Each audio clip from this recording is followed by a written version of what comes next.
Hi everyone, I'm Jonna Hello. and this is my best friend Edel. Today's topic is drama. Ta-da!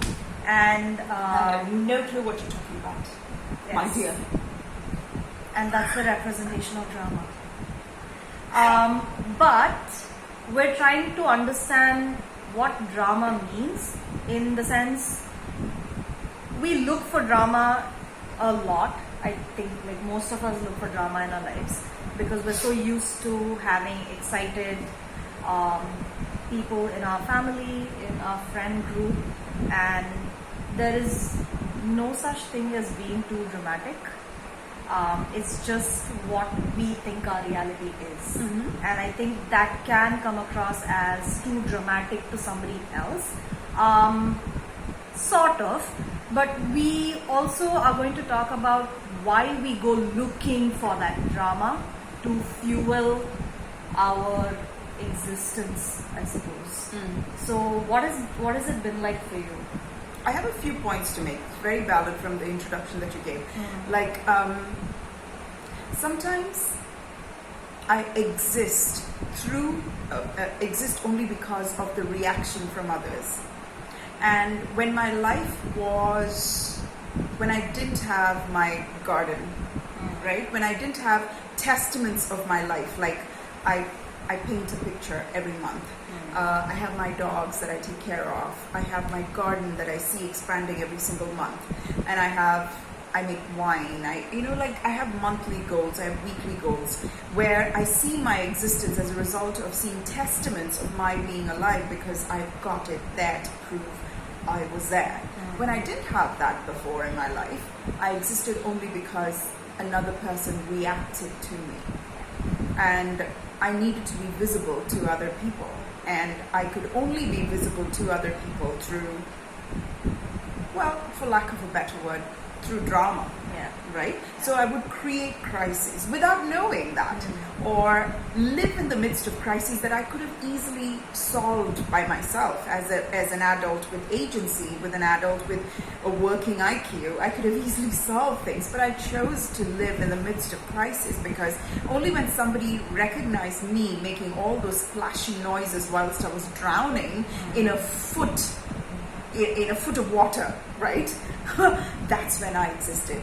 So I existed in drama as a result of that. And second, for stimulation, because I was bored. I hadn't filled, the old adage of an idle mind is a devil's playground. Oh my God, I had so much empty space in my head to fill with stimulation. Whether it is positive or negative, it doesn't matter, So I would just stimulate something, be in the midst of an argument, be in the midst of somebody else having an argument, be in the midst of gossip, be in the midst of activity without purpose or direction. So it looks like there's a lot of, It's basically any attention. It doesn't matter what kind of attention. Not even attention directed towards me, but just stimulation. Right? So if somebody else was stimulated, I would sit there and absorb the stimulation. And stimulation can be negative, positive, it didn't matter. It gave me a sense of, because I felt something, because I was alive. And when we don't do anything with our lives, we are numb. Life requires of us to participate. And to participate requires commitment to life. And commitment to life just means grunt work. I wish it was more romantic. I wish it was like you wake up in the morning and go, oh, and then butterflies flit through the window and little canaries flew in and then deer came and changed your sheets like in a Disney movie. But no, life just means you wake up in the morning and at 9 o'clock I'm doing this, at 10 o'clock I'm doing this, at 4 o'clock I'm doing this, at 7 o'clock I'm doing this, at 8 o'clock I'm doing this. Is what life wants of us. And when we want to flow through life without a purpose and a plan, well, we're not going anywhere. And as a result of it, we want to make a lot of noise exactly where we are to justify why we are there. That's why we become martyrs. That's why we become self-sacrificers. That's why we become codependents. And that's why we have drama. this is two of my theories. Number one, when you lack direction in your life, and therefore you depend on other people's reactions to be alive. And the second, when you have an idle mind and no purpose and direction and goals, and therefore you make a lot of noise splashing whilst you sink in the same space. I think those are the two main reasons why I created drama in my life. What about you, Jana? For me, it was also what I was used to. Ah, Because when you see drama, you learn drama, and then you perpetuate that with other people, with other relationships. So Right. if I needed to be heard, if I needed to be seen, I had to create drama because I had seen that happen. A lot of screaming, shouting. Otherwise, you're not heard, you're not important, and I would have to do that with other people. And it comes from a place of not having your own power. You are literally handing it out to other people. And drama is something that also gets passed on because you learn something and then you pass it on just as you have seen it, unless you decide to put a stop to it at some point. So for me, it was all about getting people's attention for things that I even considered very, very valid. So I needed that attention, and the only way I could do that was through creating drama. It could be, shouting at somebody else, or bullying someone, or crying, because crying gets attention that quickly, because people are more comfortable with you grieving and feeling sad than they are if you got angry. And that is even more true in the case of women, because if you're a woman, it's not okay to get angry and upset, but you cry and then you immediately get attention because nobody can see a woman crying. like I can't bear to see a woman cry. Like I'm like so repulsed by it. I'm so sorry, but I am. I'm so repulsed by seeing me cry. Yeah. So that was my way of understanding drama. I understood that, I learned that I have to be dramatic to be taken seriously. Otherwise, what place am I supposed to hold in another person's life? So I suppose, subconsciously create situations where I got the opportunity to create drama and then feel like a wounded victim who would just be very comfortable, sort of stewing in that drama, and then I would get the attention, and then I had to keep doing that over and over again because that was the only way I knew how to get attention. And it was not just that, plus also go off to another extreme where I would sometimes give out the silent treatment. I haven't done it very much because it's a horrible Very feeling. attacked right now. Um, I'm just not going to say anything. it's okay, she will integrate with it later. I'm very attacked.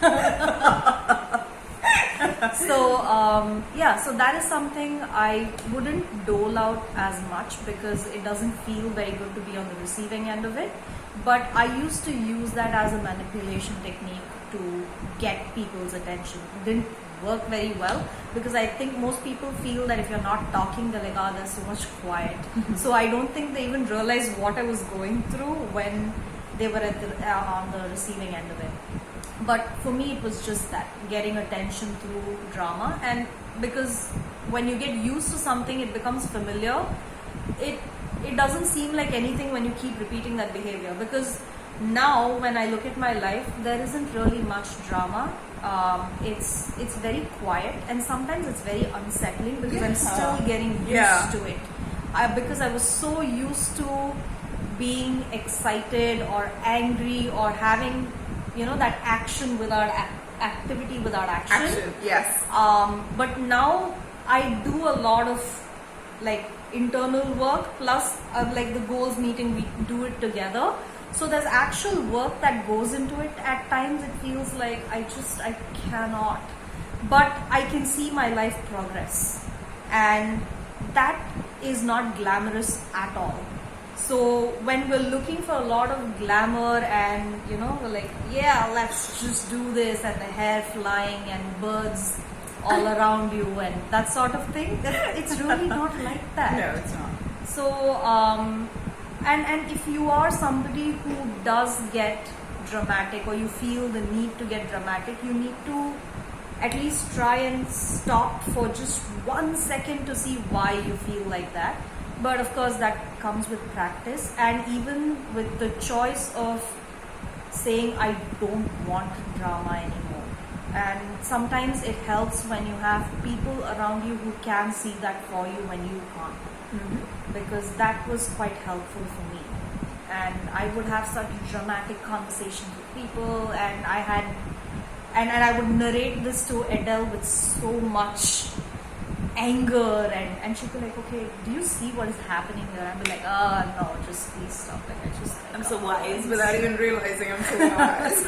Sometimes you need somebody to burst your bubble, right? Because it's very easy to get carried away when you're the only one that's seeing it, but you need objectivity. Yes. And that comes from, I think it also helps when you watch a lot of these talks, TED Talks, YouTube videos. You have a lot of people talking about why we do what we do. Yeah.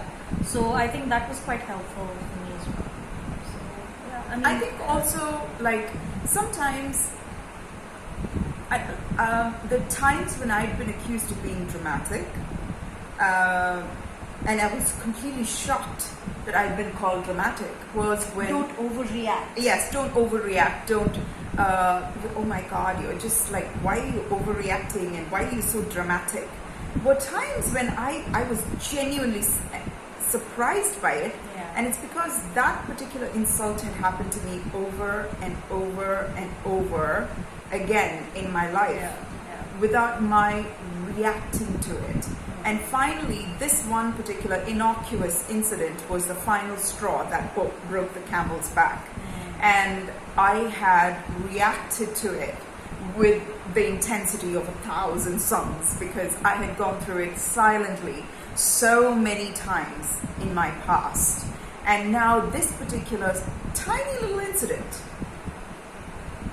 garnered and warranted that reaction from me, because I had kept quiet for so long. So that again is an argument in favor of us sitting with our emotions, no matter how insignificant our trigger is. If something made us sit up and take notice of something and go like, oh wow, I'm annoyed by that. This doesn't sit well with me. Why am I, this prickles me somehow. Let's sit with that and integrate that part of us, so that it doesn't attract situations that are louder and louder, so that eventually we're brought to a position where we have to scream out loud. Because the universe is not concerned with our dignity. The universe is concerned with expansion, right? And the universe is concerned with understanding herself through us. We are the universe, looking at the universe through us, right? So our experience, it's just experience. We make it good and bad. We make it dramatic and bland. And also, don't be surprised if once you start working on integrating the parts of you that trigger you, don't be surprised if somebody is going to stand up to you for doing that, because that will happen. And eventually, when you keep doing it over and over and over again, you'll probably not come across incidents where people stand up to you for standing up for yourself. Because I remember this one time I was talking to somebody and they had hurt me, and I said what I felt, and they said, you're just being too sensitive. And that's when I realized, what is so wrong about being sensitive to what you're going through, right? Who is this person? I'll fight them for you, Janna. Yeah, we will talk about that later. So what I realized was this person had treated me a certain way all the time, but I was seeing it for the first time. And when I stood up for myself, I was being called sensitive. So don't be surprised if that happens to you, because it will. Maybe it will happen to you a couple of times. Don't let that discourage you from taking care of yourself. And not having drama in your life, from someone who's lived in drama for most part of my life, and to coming to a place where I don't want that drama, it's so worth the effort. It is so worth the effort. So don't give up. Yeah. So if you guys have any questions, anything you'd like to share, please feel free to do that, and we will see you next week. If you like the video, please click like, subscribe, share, and have a good week. Bye. Ta-da!